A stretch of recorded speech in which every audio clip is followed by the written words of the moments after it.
ایک صاحب یہ پوچھتے ہیں جو آپ وظائف قرآن و سنت سے ہٹ کر بتاتے ہیں اس کی آپ کے پاس کیا دلیل ہے؟ یہی بہت بڑا مغالطہ جو ہمارے سلفی حضرات کے دنوں میں کہ یہ سنت سے ثابت ہونا، یہ سمجھے نہیں کہ سنت میں یہ کوئی پابندی نہیں کہ دعائیں بھی وہی کرو جو آپ نے کیا اور نہ کوئی نہیں، آپ سب کچھ کر سکیں، صرف وہ دین کے خلاف نہیں ہونی چاہیے، شرک بدعت نہیں ہونا۔ اس لیے میں فرق کرتا ہوں کہ یہ دعائیں یا ذکر مسنون ہیں،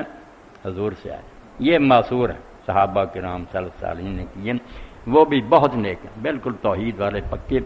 اور یہ علم ہمیں ہاروت اور ماروت دے کر گیا ہے۔ ان کے بارے میں لوگوں نے جھوٹی باتیں بنا لی کہ وہ جادو لے کر آئے تھے، کنویں میں اٹھے، نہ وہ فرشتے تھے، فرشتے غلط علم لے کر آتے، جادو تو کفر ہے،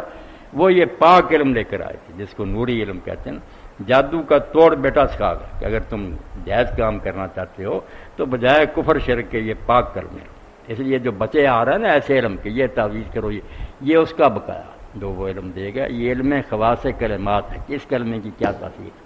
یہ بہت پاکیزہ علم ہے، لوگ شرک اور کفر سے بچیں، اس سے اپنے کام چلائیں، اور جو کرے گا اللہ کے فضل سے مراد پائے۔ اہل سنت کے وہی کہے نا کہ یہ کام کرو اس میں اتنا ثواب ملے گا، وہ پابند ہے کہ حضور کا حوالہ دے کہ یہ آپ نے کہاں سے پڑھا، نبی علیہ السلام خبر، جو کہتا نا کہ یہ کرو اس سے یہ کام ہوگا، بیماری ہے، یہ ایسے ہی ہے جیسے حکیم وغیرہ ہمیں خمیرے دیتے ہیں، اپنے عرق وغیرہ۔ اب یہاں کوئی جھگڑا کرے کہ خمیرہ گاؤزمان کھانا کا حدیث میں ہے، عرق